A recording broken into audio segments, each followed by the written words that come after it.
경제 현안을 보다 쉽게 풀어보는 경제 읽기 시간입니다. 오늘도 다양한 경제 이슈들 권혁중 경제평론가와 살펴봅니다. 안녕하세요. 안녕하십니까? 안녕하십니까?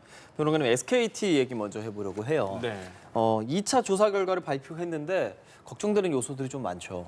네, 그렇습니다. 2차 조사 결과를 이제 발표를 했습니다. 그런데 사실상 이게 해킹 수준이 기존의 1차 조사 때보다 더 크게 확대가 됐다라는 게 이제 밝혀졌죠.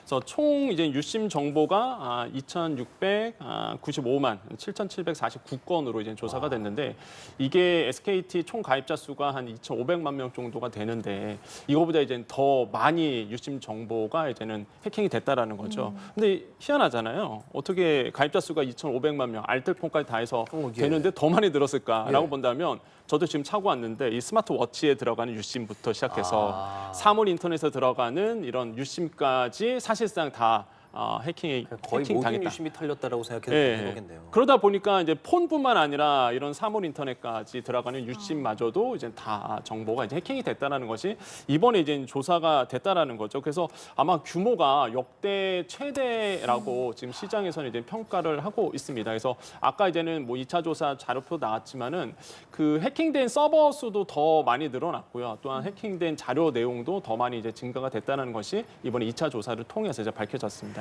네, 그런데 평론가님, 이번 해킹 공격이 3년 전부터 시작됐다라고 하는데 네.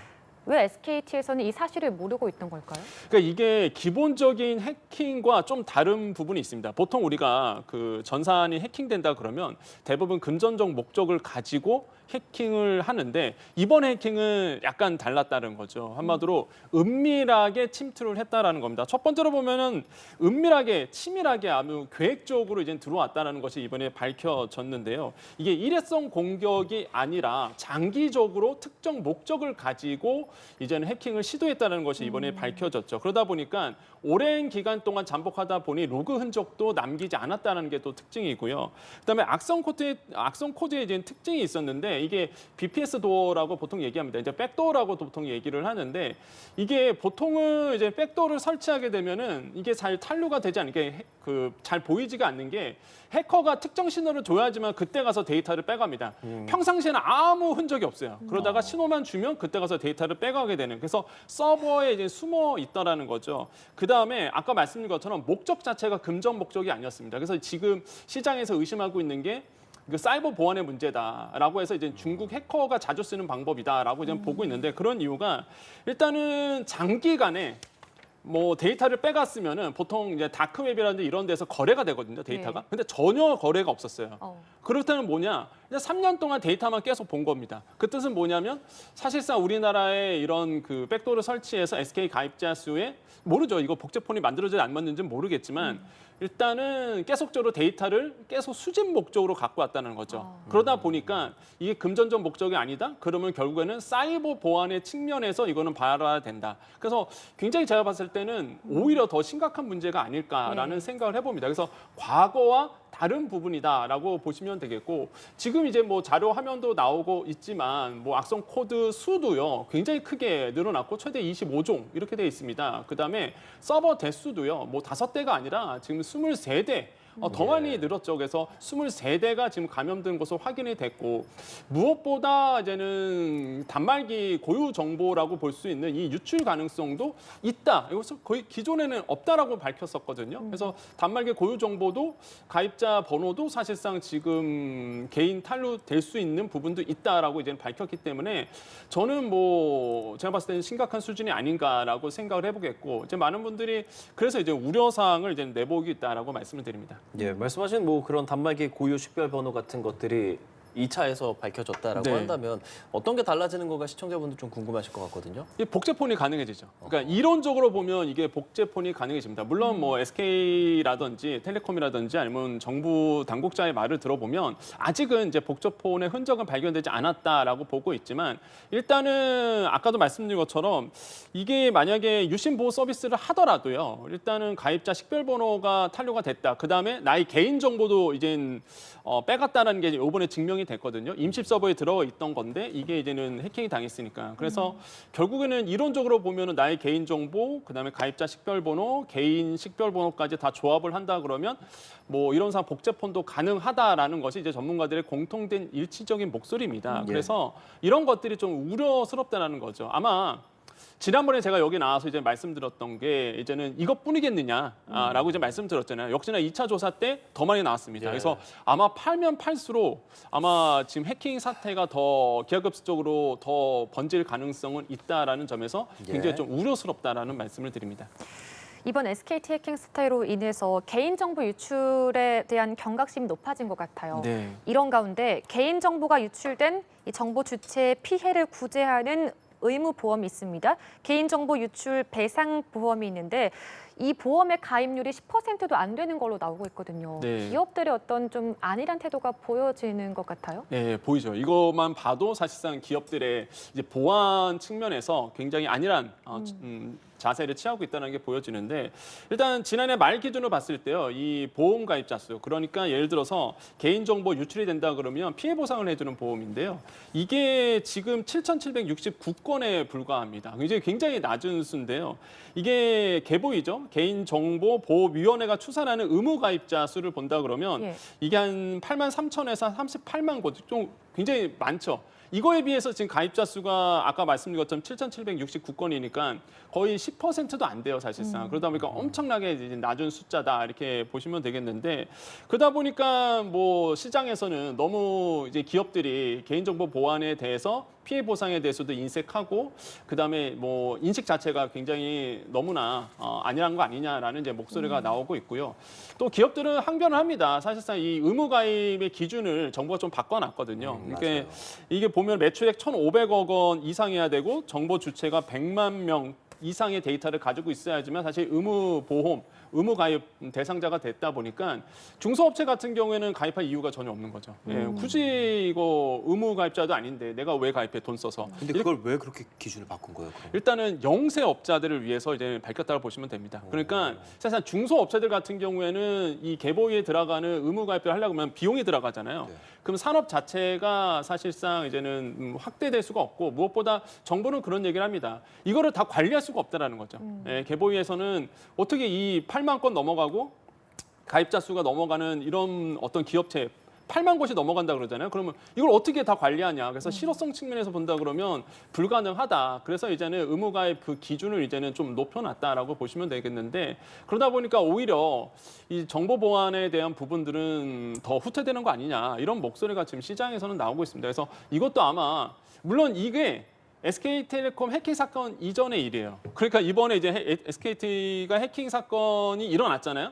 그래서 아마 이것도 또 바뀌어질 가능성 분명히 있습니다. 좀 더 까다롭게 좀 더 기준을 높일 가능성도 있겠고요. 어쨌든 간에 지금 상황을 본다 그러면 일은 벌어졌고 이런 부분도 같이 이제 논란이 되고 있다라고 말씀을 드립니다. 참 뭐랄까요? 이런 개인정보 유출이라는 것이 큰 일인데 워낙 자주 발생하니까 이번 SKT 정도가 아닐 때는 그냥 또 그런가 보다라는 생각을 했던 것도 사실이에요. 네. 그런데 이게 큰 피해가 있을 수 있는 건 금융권에서 이런 피해는 결코 일어나서는 안 될 텐데 1,700여 건이 지난 5년 동안 일어났다. IT 강국이라고 하는 우리나라에서 이런 상황들 좀 어떻게 보고 계시는지요? 그러니까 굉장히 좀 창피한 거죠. 사실 우리는 ICT 기술이 뛰어나다. 그래서 정보통신 기술이 뛰어나다라고 자부하고 있었습니다. 그런데 사실상 해킹의 수만 본다 그러면 그렇게 말할 수 없을 것 같을 정도로 사실상 굉장히 해킹에 취약한데요. 5년간 금융권 전산 장애가 한 1,700건 정도가 일어났습니다. 그래서 소비자 피해가 늘어나고 있고요. 그런 이유를 좀 몇 가지를 뽑아봤는데 역시나 비거래 건수가 좀 많아지고 있다 보니까, 그러니까 거래 자체가 많다 보니까 이제 해킹 사건에 대한 뭐 피해도 많아질 수밖에 없는 이제 구조로 이제 갈 수밖에 없고, 특히 이제 금융권이 이제는 속도전에 나섰죠. 과거 우리가 이제는 디지털화로 다 바뀌고 있는 상태다 보니까 또 보안 문제가 그 정도로 이제 보안이 그 정도로 따라오면 모르겠는데 발전한 것만큼 사실 보안 기술이 따라오지 못하는 부분이 있었습니다. 그러다 보니 이제 해킹 사건이 좀 많아지고 전산 장애가 좀 많아졌고요. 그래서 이제는 네 가지를 좀 이유를 좀 크게 뽑는다 그러면 노후화된 시스템을 항상 정보보안 쪽에서는 업계 쪽에서는 뽑거든요. 이게 계속 노후화되고 있습니다. 그래서 업데이트가 계속적으로 돼야 되는데 서버 자체가 비싸다 보니까 사실상 이런 부분도 좀 소홀해하는 부분이 있고 두 번째로는 보안 점검에 대한 체계가 좀 미흡하다는 부분도 업계에서 계속 나오고 있고요. 세 번째로는 신기술 도입이라든지 마지막으로 보면 인력과 예산이 부족하다는 게 항상 이제 목소리가 나오고 있거든요. 그래서 이게 여기서 딱 나오는 거죠. 그러니까 업계에서 이제는 이런 정보통신을 다루는 금융권이라든지 뭐 통신사라든지 이런 인력에 대한 부분들에 대해서 너무 인색하다. 그래서 고용을 좀 많이 해서 이런 쪽으로 이제는 충분히 인력이 포함될 수 있도록 예산도 지정해줘야 된다고 생각을 해봅니다. 알겠습니다. 주제를 좀 바꿔서 오는 7월부터 스트레스 DSR 3단계가 본격적으로 시행된다고 하는데 이 스트레스 DSR 이 정의부터 좀 설명해 주실까요? 예, DSR 같은 경우는 총부채 원리금 상환 비율이라고 보통 얘기를 하죠. 한마디로 내 연봉 대비해서 내가 얼마나 대출을 받을 수 있느냐 이렇게 그냥 이해하시면 됩니다. 그래서 내가 연봉이 작다, 소득이 작다 하신 분들은 사실 그 비율에 따라서 대출 총량이 이제 줄어들게 되죠. 근데 여기서 이제 스트레스라는 말이 들어옵니다. 그 뜻은 뭐냐면 미래의 금리가 높아질 것을 대비해서 가상금리를 미리 붙이는 거예요.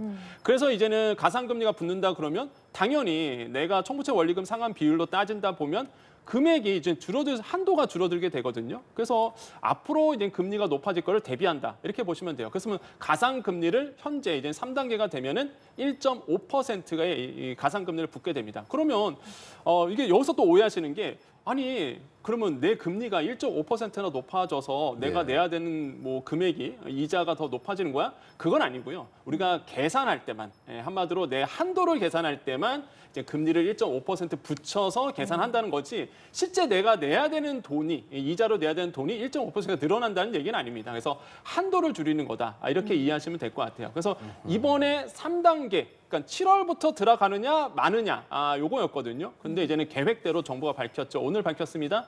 계획대로 7월부터 스트레스 DSR 3단계가 적용이 된다. 그래서 저는 환영할 만합니다. 왜 그러냐면 2단계 적용됐을 때 이게 2달 미뤘었거든요. 예, 7월에서 9월로 미루는 바람에 정말로 뭐 시장에선 굉장히 혼란했었습니다. 그러니까 계획대로 가야 된다라는 거.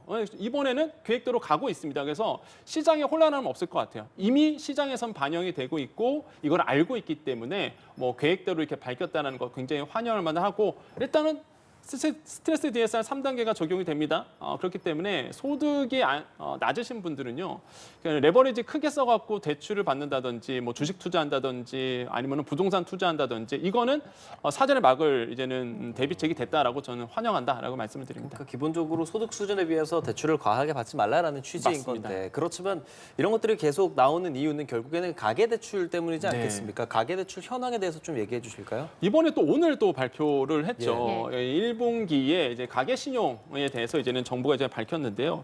지금 가계신용 잔액 추이를 본다 그러면 정말 계속 사상 최대를 뚫어내고 있습니다. 맞아요. 여기서 말하는 가계신용 잔액은요. 이제는 가계가 한마디로 이제 예를 들어서 제가 대출 받을 수 있는 거 한번 주담대라든지 아니면 은행에서 받는 거 아니면 금융기에서 받는 총 대출에서 판매 신용 그러니까 내가 카드까지 쓴 거예요. 그래서 내가 아직 이제 결제하지 않는 카드 대금까지 다 포함한 겁니다. 그래서 이제는 가계 신용이라고 저 보통 얘기를 하는데요.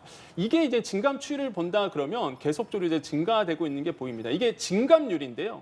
증감 추이가 이제 전분기 대비해서 본다 그러면 이제 4월 봤을 때 4조 8천억 원이 이제 더 늘어난 것을 우리가 확인할 수 있죠. 특히 주담대 대출을 본다 그러면 이제 증가폭은 소폭 줄었습니다. 과거에 비해서는. 하지만은 주담대 대출도 마찬가지로 이제는 늘고 있다라는 게 이제는 느껴지고 있고요. 이런 점을 봤을 때 확실하게 지금 상황을 봤을 때 가계신용 잔액이 늘어났다. 이런 걸 봤을 때 이제는 아시겠지만은 사실상 토지 해제 이슈가 좀 시장에서 크게 영향을 미쳤고 그렇죠. 이게 시발점이 돼서 많은 분들이 지금 막차 타야 된다는 지금 부동산 업계가 그래요. 지금이 스트레스 DSR 3단계 적용이 7월 달에 되니까 야 지금 대출 받아야 돼라는 이 막차 수요가 지금 또 일어났어요. 그래서 올해 들어와 갖고 좀 주담대 대출도 늘어나고 있고요. 신용 대출도 이제 늘어나고 있는 부분도 있습니다. 그래서 이런 점들이 이제는 눈에 띈다라는 거죠. 그래서 다시 한번 말씀드리지만 과도한 레버리지, 그러니까 내가 받을 수 있는 대출을 넘어서는 내가 감당할 수 없는 대출을 받아서 투자하시면은